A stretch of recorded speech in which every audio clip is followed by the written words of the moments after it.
aproximadamente. Se estima de que existe aproximadamente 0,5 hectáreas por persona dentro de ese bosque.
Buen día, sean todos bienvenidos a esta actividad de la Red Internacional para el Monitoreo y Observación de la Tierra.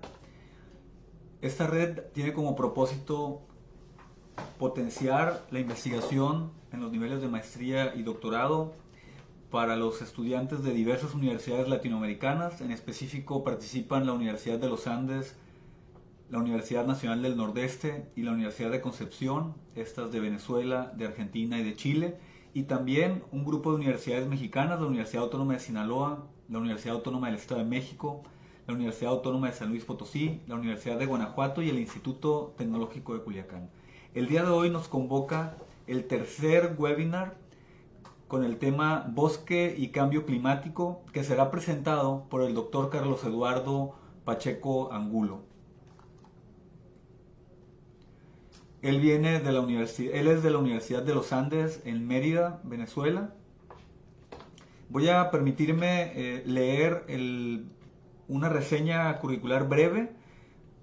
Después pasaremos a la presentación hasta por 30 minutos y luego a un bloque de preguntas. El doctor Carlos Eduardo Pacheco Angulo es ingeniero forestal graduado en la Facultad de Ciencias Forestales y Ambientales de la Universidad de los Andes en Venezuela. También es especialista, es magíster en manejo de cuencas del Centro de Estudios Forestales y Ambientales de posgrado de la Facultad de Ciencias Forestales también de la Universidad de los Andes. Tiene un máster en Tecnología de la Información Geográfica del Departamento de Geografía, también en la Facultad de Filosofía y Letras de la Universidad de Alcalá, esto en Madrid, España. Y también es doctor en Tecnologías de la Información Geográfica por la Universidad de Alcalá.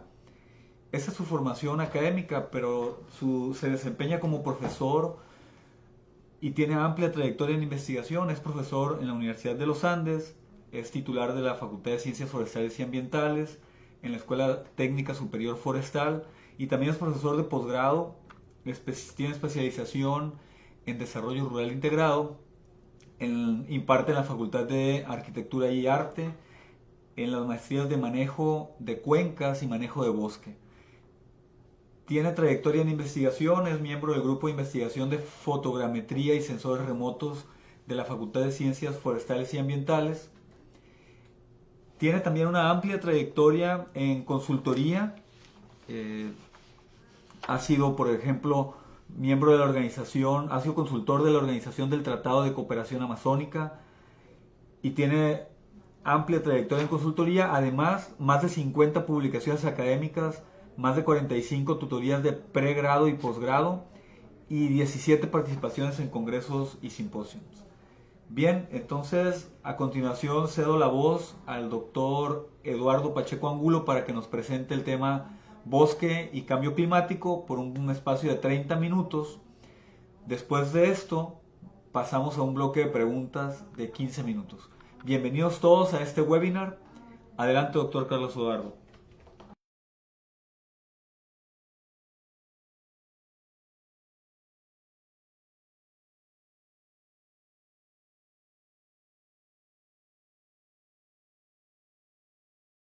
Por persona, dentro de ese bosque que existe a nivel mundial, el bosque tropical abarca 1.827 millones de hectáreas, ¿no? Y comprende alrededor del 45%. En estos bosques realmente representan los epicentros de biodiversidad y de hábitats con una gran importancia clave en el sistema climático global de los servicios que proporcionan estos ecosistemas. Dentro del rol de los bosques en el ciclo del carbono, nosotros tenemos que identificarnos por primera vez, es lo que nosotros ubicamos donde se almacena el carbono, ¿verdad? Estos depósitos pues son llamados sumideros o reservorios de carbono. No obstante, estos sumideros o reservorios de carbono, pues por procesos antrópicos como son la deforestación y la degradación del bosque, pues producen emisiones de gases de CO2 a la atmósfera, principalmente cuando se dan los procesos de deforestación, donde las tierras forestales pasan a otros usos de la tierra. ¿Sí? Ahí, en este caso, se disminuye lo que es los depósitos de carbono, y cuando se dan los procesos de degradación, principalmente por las actividades de aprovechamiento forestal selectivo, de incendios forestales y de cogida de leña, ¿no? De esos bosques, así como el pastoreo que se ven por allí, no son las principales causas que generan la degradación. Tanto en el proceso de deforestación como de degradación, pues la vegetación, en términos general, pues se daña, ¿no? Y se muere y se descompone. Esa descomposición, pues produce el CO2, igualmente que los incendios que se dan allí. Como resultado, pues vamos a decirlo así, ese dióxido de carbono que se encuentra en la atmósfera posteriormente es absorbido de nuevo por el bosque y el bosque pues los utiliza principalmente el carbono para su crecimiento y libera, en este caso, lo que es el oxígeno como tal, ¿no? Entonces, fíjense que todo ese movimiento del carbono desde y hacia la atmósfera y entre el reservorio es lo que nosotros llamamos los flujos de carbono. Ahora bien, como ya hemos conversado, ¿dónde se almacena el carbono en los bosques? Principalmente en los depósitos reservorios, como ya le dije. Ahora bien, ¿cuáles son esos depósitos Doctor, reservorios? una observación. ¿Sí? No sé si esté proyectando porque estamos viendo solo la portada. No hemos pasado más. Ah, perfecto. Ok. Es que había comentarios en el chat. Quise precisar que estuviéramos así. Ok, ¿qué en diapositiva vamos, por favor? En la 3. Ok, donde dice bosque como depósito de carbono. Más o menos para retomar la cuestión, para aprovechar, en este caso, lo que es la diapositiva, tenemos lo siguiente, ¿no? En la actualidad, la cubierta de bosque es aproximadamente de 4.060 millones de hectáreas, es decir, el 30,8% de la superficie, ¿no? Aproximadamente de la Tierra. Se estima de que 0,5 hectáreas de bosque existen por persona. Dentro de esta bosque que existe a nivel mundial, los bosques tropicales abarcan 1.827 millones de hectáreas y comprende alrededor del 45% de los bosques mundiales. Estos bosques tropicales son importantes porque forman epicentro de la diversidad biológica de la flora y de la fauna y los hábitats importantes clave para el sistema de cambio climático y los sistemas proporcionados por los diferentes ecosistemas. Por favor.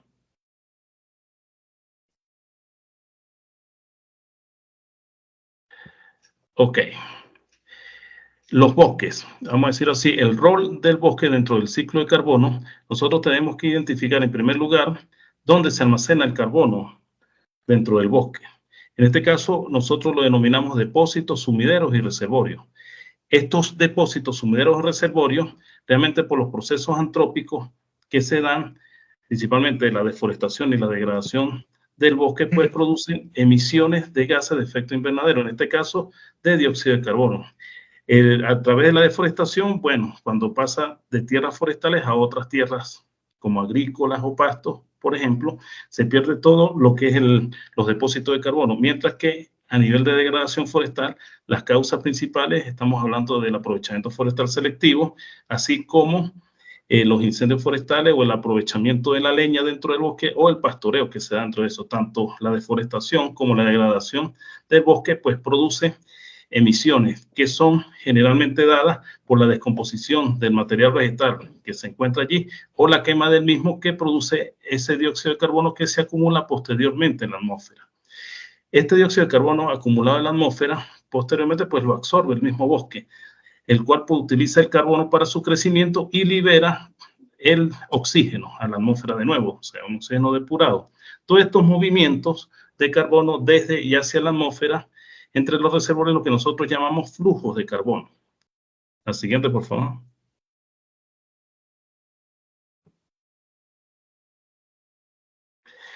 Ok, entonces, ¿dónde se almacena el carbono en el bosque? Como ya habíamos comentado, estos depósitos reservorios dentro del bosque, nosotros podemos visualizar 5 grandes reservorios. En primer lugar, tenemos lo que es la biomasa viva aérea, conformada principalmente por las ramas, hojas, semillas, flores, frutos y troncos.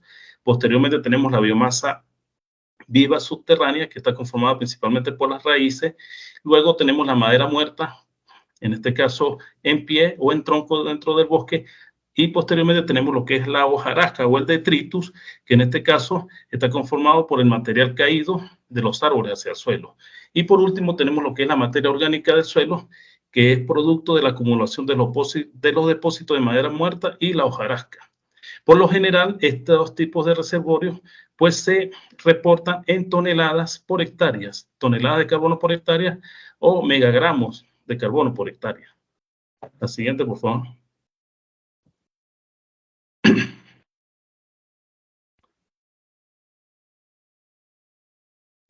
Ahora bien, cuando nosotros, ya conociendo ese concepto del bosque y de los reservorios, existen cambios en lo que son las reservas de carbono. Esos cambios, como más o menos lo comenté, están relacionados a los procesos de deforestación y también a los procesos de degradación. Por ejemplo, las tierras forestales, cuando son reemplazadas por vegetación no forestal, pues indudablemente que conduce a la disminución de las reservas de carbono. Tanto la deforestación como la degradación producen de manera inmediata un aumento en la madera muerta. No obstante, esa madera muerta, a medida que se descompone, pues va originando las emisiones de CO2. Por otro lado, también tenemos que existe a través del aprovechamiento forestal un almacenamiento potencial de carbono en los productos de madera, que posteriormente puede ser utilizado para la construcción, para sillas, para mesas, que se almacena allí de manera potencial. Y por último, existen también emisiones que son inmediatas causadas por la combustión, es decir, por los incendios que se dan dentro del mismo aprovechamiento, post-aprovechamiento forestal por la actividad humana. La otra, por favor. Ahora bien, la magnitud de los cambios varía según el depósito, ¿verdad? También varía según el clima y según la ubicación geográfica. Para nosotros poder estimar eso es necesario conocer las reservas iniciales de carbono de todos los depósitos de las tierras forestales seleccionadas y la cobertura de la tierra después de la deforestación. Estos cambios pues producen durante los marcos temporales en los distintos depósitos. ¿Sí? En este caso, podemos ver en el primer gráfico ubicado a la izquierda, ¿verdad? Donde se encuentran los depósitos anuales de la deforestación de color rojo y después de la deforestación en color azul. Aquí vemos cómo drásticamente el depósito, por ejemplo, de los árboles, pues baja, ¿no? Significativamente el estado de carbono baja una vez que se hace la deforestación. Igualmente pasa con la madera muerta, donde, bueno, los depósitos son menores, pero también bajan por proceso de deforestación, igualmente que la vegetación no arbórea y los productos, en este caso, madereros. En el otro gráfico que nosotros vemos a la parte derecha, pues un segundo gráfico donde se destaca, ¿no?, cómo varían los depósitos después del proceso de deforestación. Claro, aquí en la flecha aparece, debiera decir, stock de carbono, y en la parte vertical y en la parte horizontal debería decir tiempo, ¿no?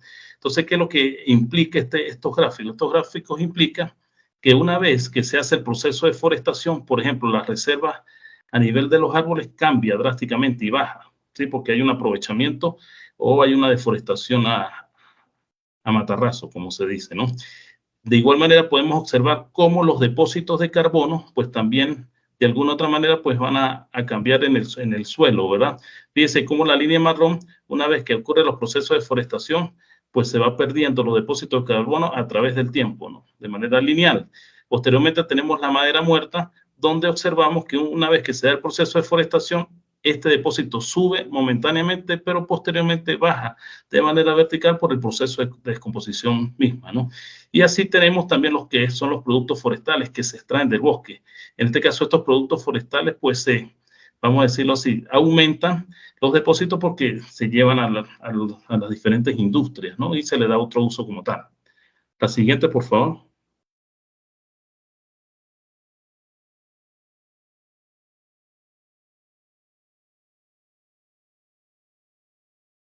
Ok. Eso es con respecto a la deforestación. Con respecto a la degradación, en esta lámina pues vamos a analizar un poco lo que tiene que ver con la tala selectiva o el aprovechamiento forestal selectivo, ¿no? Este fenómeno que se da dentro de los bosques, podemos determinar dos cosas principales. La primera, que la tala selectiva en las áreas forestales es muy difusa, ¿sí? En algunos casos pues casi no se identifica.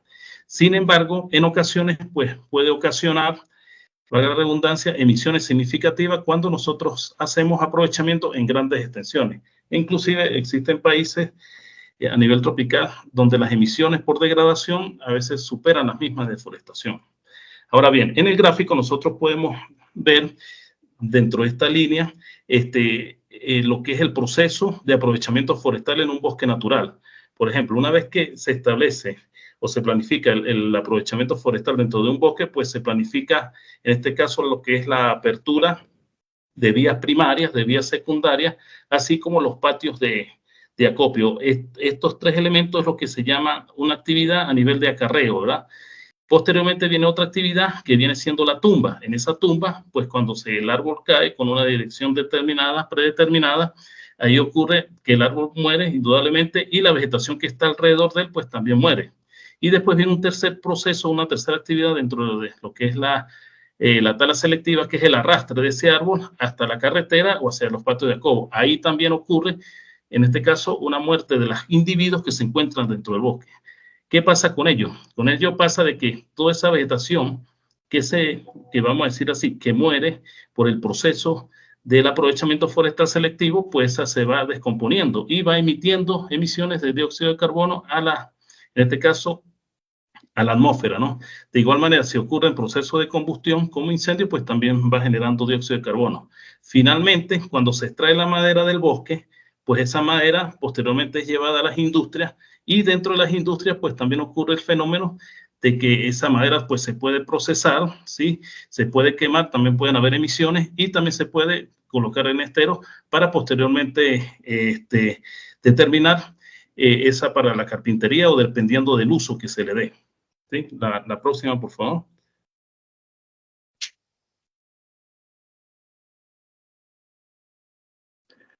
Otro de los elementos importantes también a destacar dentro de lo que es la degradación es lo que nosotros conocemos como los incendios forestales, ¿verdad?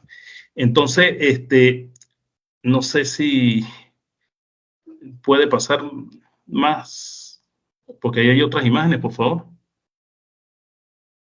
Ok, listo. Entonces, fíjense, en el bosque existen diferentes tipos de incendios, ¿verdad? Nosotros podemos identificar dentro de un bosque incendios superficiales como el que ubicamos en la imagen de la derecha, en los cuales pues es afectado solamente lo que es el sotobosque, ¿no? Hasta podemos determinar incendios que conducen a una sustitución total de la masa forestal, como el que se encuentra en la parte alta, ¿no? Donde se quema todo lo que es la copa y todo allí, ¿no? Ese incendio, pues son incendios que son bastante intensos y ocasiona en algunas ocasiones pérdida de los componentes orgánicos del suelo e inclusive destruye todo lo que es el banco de semillas que está allí. Toda esa variación, desde lo más bajo hasta lo más alto, es lo que nosotros conocemos como la severidad del incendio. Y dependiendo del incendio, pues en el proceso de degradación, pues se van dando las emisiones como tal. La otra, por favor.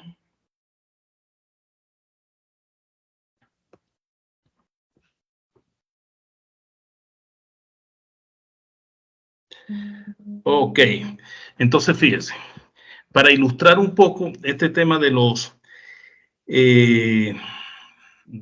bosques, ¿sí? Y dentro del cambio climático, estoy trayendo como ejemplo la situación actual de los bosques en Venezuela. ¿Sí? Como un ejemplo, nosotros tenemos que dentro de la República Bolivariana de Venezuela, según el último estudio, en este caso de la evaluación de los recursos forestales mundial de la FAO, se dice que Venezuela tiene el 50,45% de la cobertura de bosque. Esta cantidad de bosque que nosotros tenemos en el país representa a nivel de Latinoamérica el 5,5% y a nivel mundial representa el 1,2%. La otra, por favor.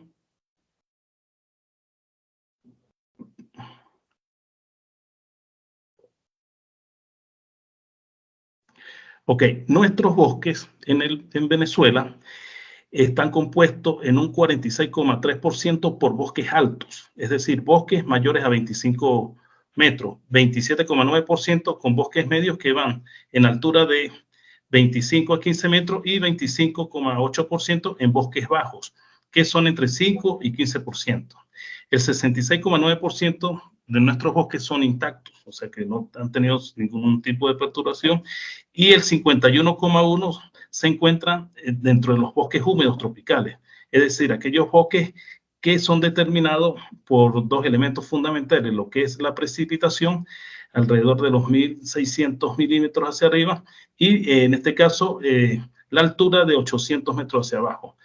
Posteriormente tenemos con un 32,5% los bosques montanos. ¿Sí? Estos se ubican, como ustedes pueden observar, tanto en la parte sur de Venezuela como en la parte andina de Venezuela, donde se encuentran las montañas alrededor de 800 metros sobre el nivel del mar hacia arriba. Un 14,6% es representado por el bosque seco, que se encuentra en el centro del país, ¿sí? En la parte norte. Un 1,4% son bosques xerofíticos, ubicados principalmente en la parte norte del país, hacia la parte occidental, ¿sí? Y en la parte oriental, donde se encuentra el estado Miranda y Sucre, y el 0,4 son bosques de manglares, ubicados principalmente en toda la costa venezolana. La otra, por favor.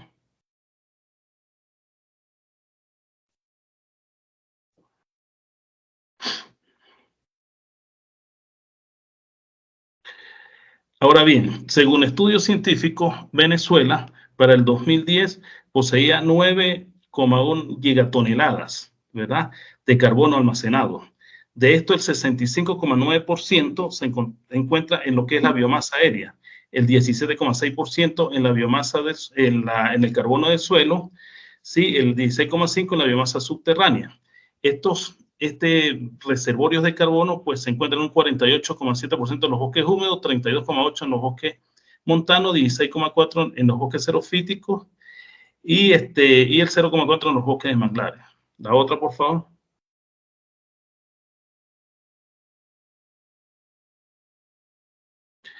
Ahora bien, no obstante, pues estos bosques pues también han sufrido cambios, ¿no? Por ejemplo, según el equipo de Hansen de la Universidad de Maryland, entre el año 2001 y 2020 en Venezuela se han producido pérdidas de menos 126.000 hectáreas por año, con una tasa media anual de deforestación de menos 0,27%. En este mismo periodo, Harry y su equipo realizó un estudio donde estimó anualmente las remociones de CO2 de la atmósfera, ¿no? Producto de los bosques de Venezuela. En este caso, se habla de que hubo una remoción de menos 164 megatoneladas de dióxido de carbono equivalente por año. Las pérdidas, producto de la deforestación y las perturbaciones del bosque, calculadas también por Hansen, pues produjo una emisión anual de 49,3 megatoneladas de dióxido de carbono por año. Y al final tenemos un flujo neto, vamos a decirlo así, de carbono de menos 102 megatoneladas de dióxido de carbono equivalente al año. O sea que por cambios de uso de la tierra, pues tenemos una compensación a favor, ¿no? Un balance a favor. La otra, por favor.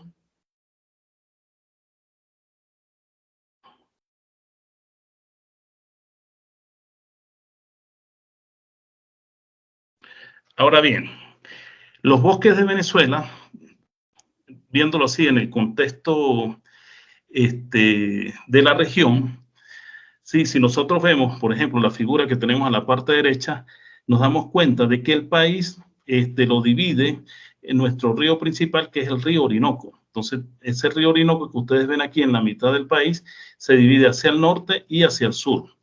¿Qué pasa en este caso? Que hacia el sur se encuentra el 83% de los bosques del país, ¿verdad? Estos bosques, de alguna otra manera, pues han sido protegidos a través de áreas protegidas, ¿sí?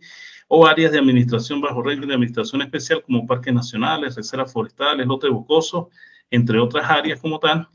Otro de los elementos importantes que podemos determinar aquí es que estos bosques pues se encuentran en dos grandes ecosistemas. Un ecosistema amazónico principalmente que se ubica en la parte sur del país, ¿sí? Del estado Amazonas también, donde se abarca más o menos lo que es la cuenca del río Cassiquiare. Eso más o menos es aproximadamente 51.000 kilómetros cuadrados, y el resto se encuentra sobre lo que es el macizo guayanés.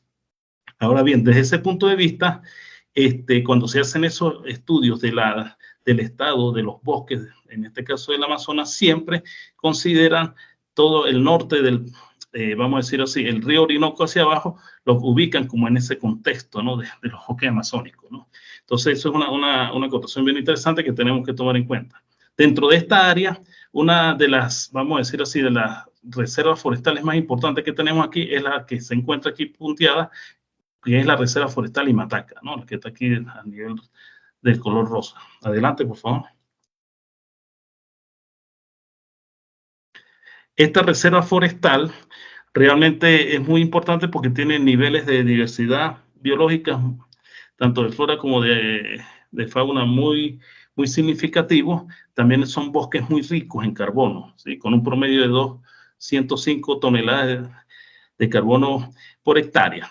No obstante, pues nosotros podemos determinar o podemos visualizar que en el año 2021 el Fondo Mundial para la Naturaleza, el WWF, realizó un estudio sobre los frentes de la deforestación y los impulsores, ¿sí?, que existen en los diferentes bosques que se ubican en el cinturón tropical. En este caso, en este estudio se identificaron 24 frentes de deforestación alrededor de esta. Según este estudio, entre el 2004 y el 2017, se deforestaron más de 43 millones de hectáreas, ¿no? Eso significa un tamaño aproximadamente como Marruecos, según ellos, ¿no? Ahora bien, ¿qué es lo interesante de esto? Que en esos frentes se identificó para Latinoamérica el frente número 5, donde abarca lo que es la Reserva Forestal Limataca con la Guyana Esequiba. Adelante, por favor.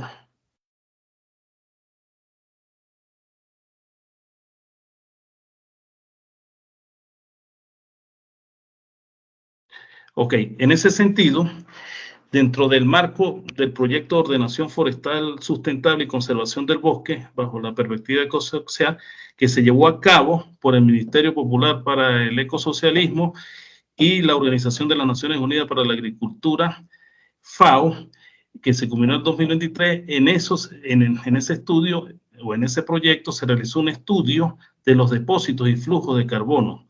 En este caso, entre el 2000 y 2020, cada 5 años. En este estudio, pues, se determinaron o se estimaron todo lo que correspondió al aumento, ¿sí?, de la biomasa aérea, la subterránea, así como las transferencias entre los diferentes depósitos, y se evaluaron algunos eventos específicos como los procesos de deforestación y la degradación producto del aprovechamiento forestal selectivo. La otra, por favor.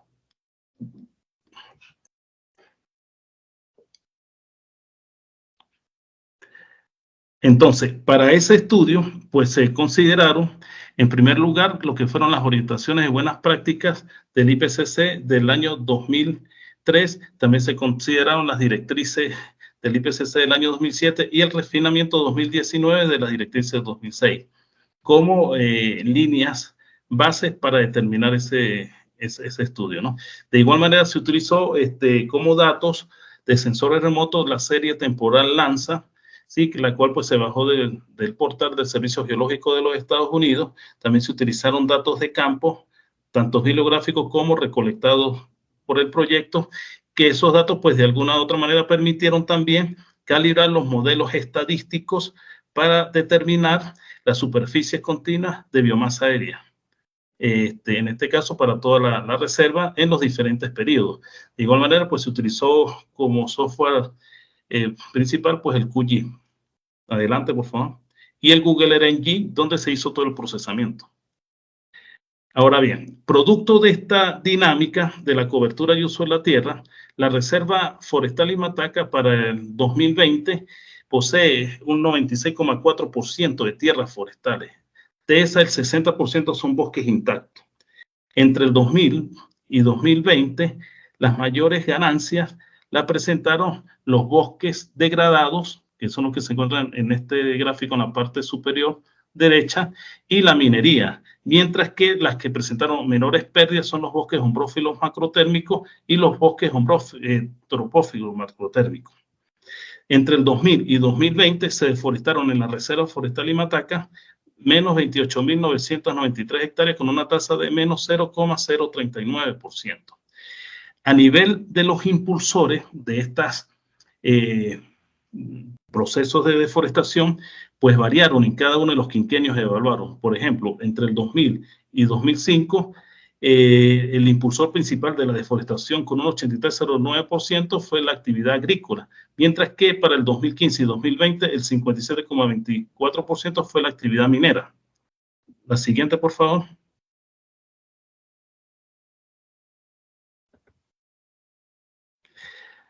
Entonces, de manera general, la Reserva Forestal Limataca para el 2020, pues se puede decir que posee 1.089 megatoneladas de carbono almacenado.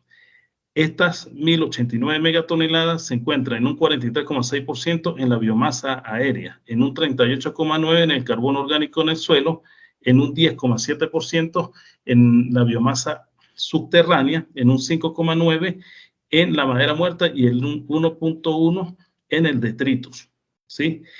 Como resultado de las emisiones y absorciones, en este caso del dióxido de carbono, en el gráfico se presenta, vamos a decirlo así, el balance anual, ¿sí? En megatoneladas de dióxido de carbono equivalente para todas las tierras de la Reserva Forestal Imataca para el periodo 2000 y 2020. En estos gráficos se destaca principalmente lo que son los bosques, ¿no? En la Reserva Forestal Imataca, como los sumideros principales en cada uno de los periodos evaluados.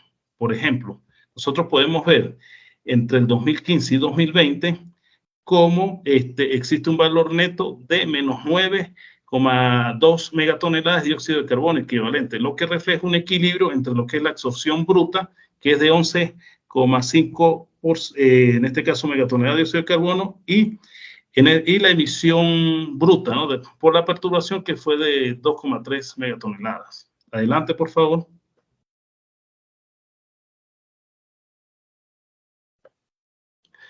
Ahora bien, como conclusión, ¿sí?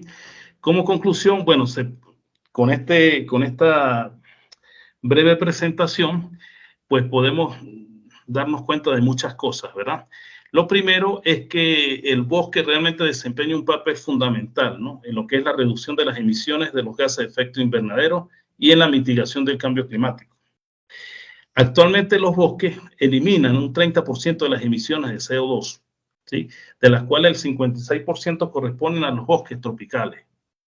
En el caso de Venezuela, pues nosotros vemos que son sumideros netos de carbono, lo cual refleja un equilibrio entre las absorciones brutas de carbono y las emisiones brutas, en este caso por los procesos de deforestación y perturbaciones, ¿no? Por los cambios de uso de la tierra, principalmente en un sumidero.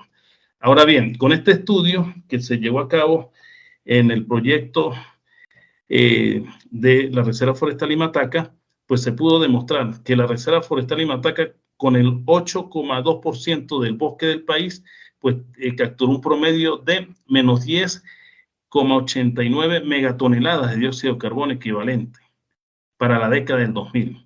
Es decir, que los bosques de Venezuela capturaron en esa década el 54,6% de las emisiones reportadas, según la Segunda Comunicación Nacional de Cambio Climático. En Venezuela, las emisiones, según esa segunda comunicación que se da desde el 2000 hasta el 2010, nosotros, según ese reporte, nosotros emitimos 243,38 megatoneladas de dióxido de carbono equivalente, es decir, el 0,5% de las emisiones mundiales. En este caso, para concluir, los bosques en Venezuela compensan aproximadamente el 55% de esas emisiones que nosotros tenemos. Entonces, bueno, eso es más o menos lo que tenía para conversar aquí en el webinar y bueno, muchas gracias. Adelante con las preguntas.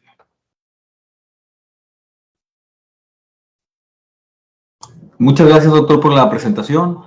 Vamos a continuar con el bloque de preguntas. De hecho, en el chat ya hay una pregunta, pero bueno, antes de leer estas, si alguien más quiere participar en esta parte de la sesión, puede levantar la mano para que puedan tener uso de la voz en orden, ¿ok?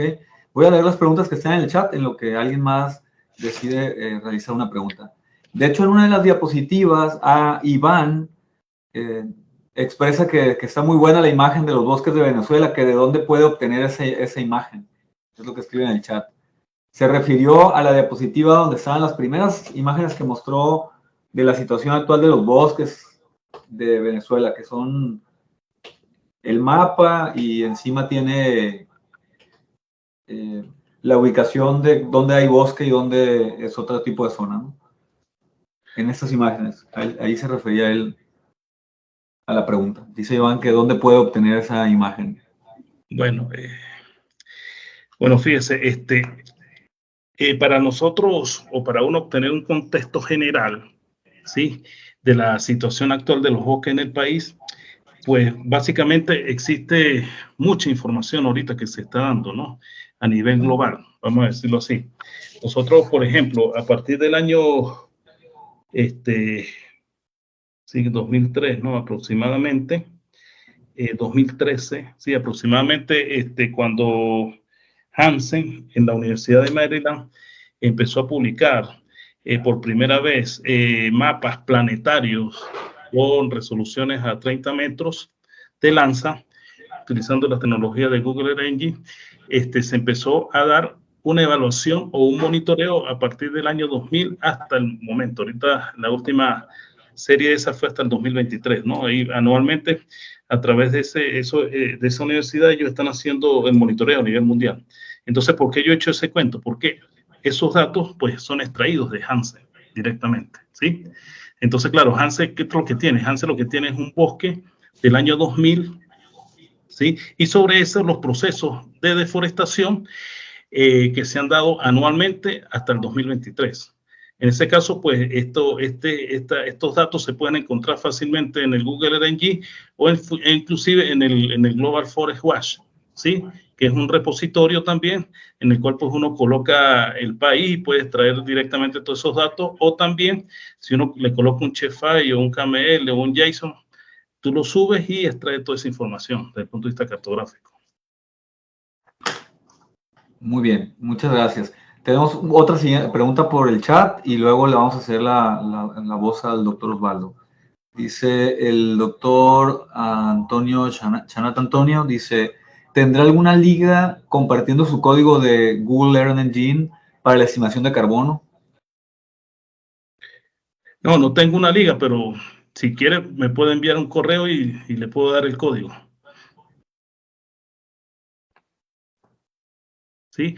Ese es un código que es muy interesante porque básicamente lo que se hace en primer lugar es obtener vamos a decir así, un compuesto anual, ¿sí? Se hace obtener un compuesto anual de imágenes lanza, corregido desde el punto de vista atmosférico, se le hace una corrección atmosférica, después se obtiene en este caso, lo que nosotros llamamos allí el compuesto anual.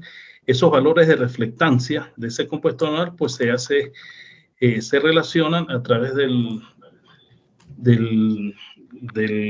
Randolph Forest, ¿no? Con un producto global que se obtiene allí también, que es de 1 kilómetro por 1 kilómetro.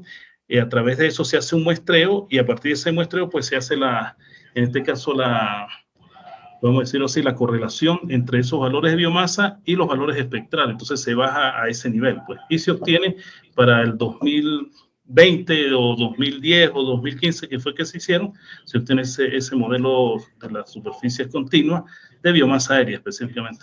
Pero si quiere, pues envían un correo y yo lo puedo compartir sin ningún problema. Muy bien, muchas gracias. Bueno, además de las preguntas, también hay 2 felicitaciones de parte del doctor Osvaldo Daniel Cardoso, también de Gerardo Rodríguez, que excelente presentación, felicitaciones y un excelente webinar, comentan ellos. Entonces voy a cederle la voz al doctor Osvaldo Cardoso, que tiene una pregunta y quiere participar. Adelante, doctor. Gracias. Buenas tardes. Felicitaciones, Carlos. Excelente presentación. Gracias. Y también excelente la temática. La verdad que viene muy bien discutir estos temas en los webinars de la red. Justamente sobre ese mapa me llamaba mucho la atención ese foco de pérdida que tuvo el bosque venezolano. No sé si explicaste bien a qué se debió eso, pero bueno, llama mucho la atención, ¿no? Está muy concentrada la pérdida. Sí. Claro, ¿qué es lo que pasa allí? Nosotros en el país tenemos en esa zona específicamente unas plantaciones que son unas plantaciones muy gigantescas, ¿no? Ocupan alrededor de casi el 0,5, llega casi a 1% del territorio nacional. Son plantaciones de pino que existen allí, ¿sí? Esas plantaciones son comúnmente denominadas las plantaciones de uberitos. Y desde la década de los 60, pues se empezó a establecer un proyecto ahí muy grande en el país. Básicamente allí pues se extrae madera de pino, ¿sí? Para diferentes usos, ahorita a nivel para la demanda local y la demanda internacional. Esa es un área que es de bastante dinamismo. Ahorita, por ejemplo, con el tema de los incendios, se quemaron muchos rodales en esa parte. Entonces, por eso es que eso aparece allí de ese color. Pero realmente allí lo que hay son plantaciones, pues. Claro, ya un poco deteriorada, pero es lo que existe allí, ¿no? Sí, eso es básicamente, Osvaldo, lo que nosotros tenemos. Entiendo. Muchas gracias. No, gracias a ti, Osvaldo, por las felicitaciones. Bien. Tenemos más preguntas. Dice Néstor López que lo felicita por la presentación y lanza una pregunta. ¿Qué perspectiva hay sobre el futuro de los bosques al sur del río Orinoco? ¿Cuáles proyecciones se tienen sobre deforestación? Claro. Fíjese lo siguiente, ¿no? Cuando uno empieza a analizar esa imagen que está allí, ¿no? En la diapositiva, pues claro, indudablemente nos damos cuenta de que tenemos alrededor como el 50%, ¿no? De cobertura del bosque. Inclusive ahorita recientemente hubo un proyecto muy interesante de Backbioma, donde realmente pues me agradó bastante porque inclusive ellos llegaron a estimar con mayor precisión la superficie y ellos hablan inclusive que tenemos alrededor casi el 54%, pero bueno, en todo caso, esa dinámica que ha existido en el país pues ha sido de manera muy histórica, ¿no? Por ejemplo, en esta parte que nosotros observamos hacia el occidente del país, ¿sí? Específicamente donde ustedes observan allí como un ramal, eso corresponde a los Andes venezolanos, ¿no? Lo que es el ramal cerca de un lago que se ve allí. Sí, eso es lo que nosotros llamamos ahí donde termina, vamos a decir, lo que es los Andes, ¿no? Los Andes que cruza toda Sudamérica. Y nosotros afortunadamente, tenemos allí ese ramal de los Andes. Hacia el lado derecho de esos Andes está lo que nosotros llamamos los llanos occidentales, ¿sí? Esa es una región que desde el punto de vista histórico, ¿no? Que fue estudiado inclusive por uno de los profesores aquí que se llama Bellón, ellos estimaron, fue un epicentro muy importante de deforestación allí, ¿no? Que hubo tanto de la época colonial hasta la época actual, ¿no? Dentro de esa área, pues antiguamente para la década de los 60 o los 50, aproximadamente toda esa área estaba cubierta de bosque, ¿sí? Y inclusive Venezuela en su época, para los años 90, siempre, inclusive cuando se hicieron los FRAP de esa época, Venezuela fue pechada como uno de los países que más deforestaba, entre los 10 primeros países que más deforestaba en su momento, ¿sí? Entonces, claro, esa deforestación pues básicamente ocurrió principalmente al norte del Orinoco, ¿no? Entonces, claro, uno cuando explica eso del norte del Orinoco, más que todo llama la reflexión porque allá es donde se han desaparecido esos bosques, ¿sí? Todo lo que está ahí en la parte derecha y todo lo que encontramos hacia el centro del país. Ahora bien, ¿qué es lo que está ocurriendo ahí con respecto a la pregunta de Néstor? Pues indudablemente que la cuestión de los procesos de deforestación es que de alguna otra manera se está empezando a vislumbrar hacia los bosques del sur del río Orinoco, específicamente en la parte norte de ese norte-sur, ¿sí? En esto, pues, la tendencia es, dentro de los principales elementos causales que se encuentran allí, indudablemente que la agricultura y de la parte ganadera es uno de los impulsadores más importantes que existen allí como elemento vamos a decirlo, desde el punto de vista impulsores de los procesos de deforestación. En esta zona, pues también se daba lo que es el tema de la minería, ¿sí? Que también es un impulsor también de la deforestación, pero de manera muy puntualizada, ¿sí? Y principalmente de la degradación. Entonces, claro, la tendencia que ocurre o que va a ocurrir es a que los procesos de deforestación, pues, ocurran básicamente dentro de los márgenes de los bosques, pues, que se encuentran aquí. Esperemos que eso, pues, de alguna otra manera, pues, cese un poco, porque realmente, que fíjese que, como yo lo dije al final de las conclusiones, nuestros bosques, sin hacer nada, el país está compensando el 55% de lo que emitimos, ¿sí? Sin embargo, bueno, tenemos otras cosas más. Por ejemplo, aquí tenemos un sistema hidroeléctrico que es el Guri, que básicamente pues abastece aproximadamente el 70% de la energía del país, y ese sistema pues de alguna otra manera son también un sistema limpio, ¿no? De obtención de energía limpio, que si lo produciéramos con hidrocarburos pues fuéramos más contaminantes, ¿no? Entonces más o menos eso es lo que uno puede comentar pues con respecto a la pregunta de Néstor. Bien, bien. Gracias. Vamos a lanzar una última pregunta. Dice Amador, pregunta, ¿la USGS proporciona la superficie del área incendiada?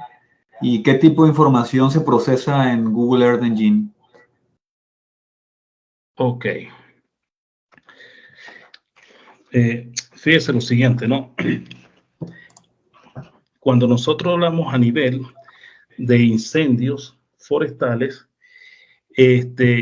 lo que es el Servicio Geológico de los Estados Unidos, pues ellos producen unos productos de incendios de áreas quemadas, así como unos productos de focos de calor o de anomalías térmicas.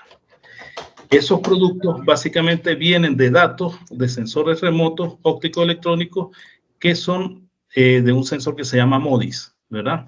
Un sensor que se llama MODIS que se encuentra en los satélites Terra y Aqua. Es decir, que esos sensores diariamente están produciendo imágenes, ¿sí? 2 imágenes en un sitio de la Tierra. A partir de esos sensores, que tienen alrededor de 1 kilómetro, y hay otros que tienen 500 y otros 250, pero el tema, por ejemplo, de los focos de calor, se obtienen a través de el producto de 1 kilómetro, que es donde se determina la superficie, la temperatura de superficie, y a partir de allí las anomalías térmicas, que se puede decir que son productos de los incendios. Con respecto a las áreas quemadas, pues se cartografían allí. Ahora bien, tanto esos productos de MODIS, ¿sí? que son obtenidos tanto de tierra como de agua, pues nos dan a nosotros información de las áreas quemadas y de los focos calor. Pero a su vez también tenemos otros productos, que estos, vuelvo y repito, son de 1 kilómetro de resolución espacial. Pero también tenemos productos del BIRS, ¿sí? En este caso, que es otro sensor, ¿sí? Que tiene mayor resolución de 350 por 350, que también produce áreas quemadas. Estos ambos productos son procesados por un laboratorio que se llama FIRS, ¿no? Que es los que dan las áreas quemadas a nivel del país. Inclusive, estos productos son utilizados para el sistema de alerta temprana de los incendios. Ahora bien, dentro de lo que es el Google LNG, pues indudablemente que Google LNG tiene acceso a toda esa base de datos. Sí, tiene acceso a toda esa base de datos, y lo que hace falta pues construir los códigos de lo que uno pretende utilizarlo para hacer el análisis, pues, como tal. Entonces, indudablemente que todos esos productos diariamente están generando información. Por ello, son utilizados para el tema de alerta temprana, pues. Inclusive, creo que México tiene su sistema de alerta temprana también, ¿no? Tiene un sistema de alerta temprana que utiliza estos productos. Argentina como que también lo tiene, y entre otros países. Muy bien. Pues la última pregunta es que nos comparta su correo electrónico para que lo contacten los compañeros. Con eso cerraríamos. Hay más felicitaciones en el chat. Está Antonio Jesús Sanhaus, que dice felicitaciones por su trabajo. Me uno a las felicitaciones para mi colega. Y hay más compañeros. Laura Briceño también hablando de excelente presentación. Entonces con eso cerraríamos. Si más adelante nos comparte el correo, yo puedo ser el medio para compartirlo, ¿vale? Entonces le vamos a agradecer la presentación al doctor. Él nos habló acerca de los cambios en las reservas de carbono, la tala selectiva y la degradación, la situación actual de los bosques de Venezuela. Nos describió muy bien que al sur del río Orinoco están el 83% de los bosques, y sobre todo nos compartió la metodología para la estimación de los reservorios de carbono y emisiones, absorciones del CO2. Le agradecemos mucho esta destacada participación al doctor Carlos Eduardo Pacheco Angulo, y a los demás asistentes muchas felicidades, doctor, y muchas gracias por esta importante contribución. A los asistentes, pues seguirlos invitando para que estén atentos a las siguientes actividades y webinars de la red. Vamos a publicar el calendario completo, pero el próximo es el 15 de mayo, sería el próximo miércoles, para que lo registren en sus agendas. Muchas gracias a todos por asistir. seguimos en contacto con las actividades de la red. Y pues ahí tomando la palabra, agradeciendo la presentación del doctor Pacheco, un abrazo hasta Venezuela, muy bueno el tema de la deforestación y pues adelante, hay que seguir con los siguientes webinars. Gracias, doctor Sergio Mojarín. Disculpe que me haya ido, pero voy a colocar aquí el correo electrónico. Muy bien.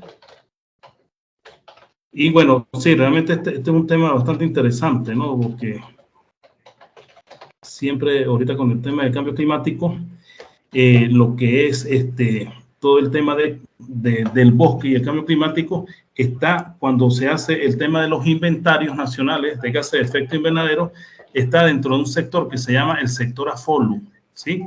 Que es agricultura, silvicultura y otros usos de la tierra.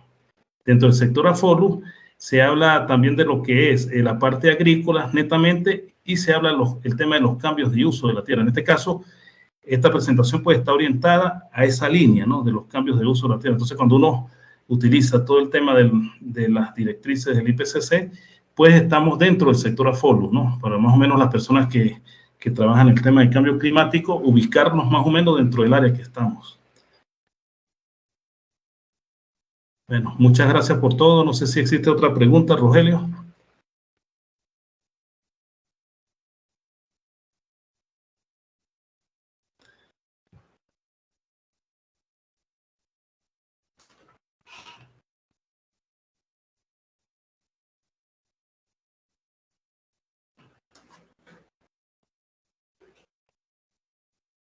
Rogelio, tienes el micrófono apagado, yo creo.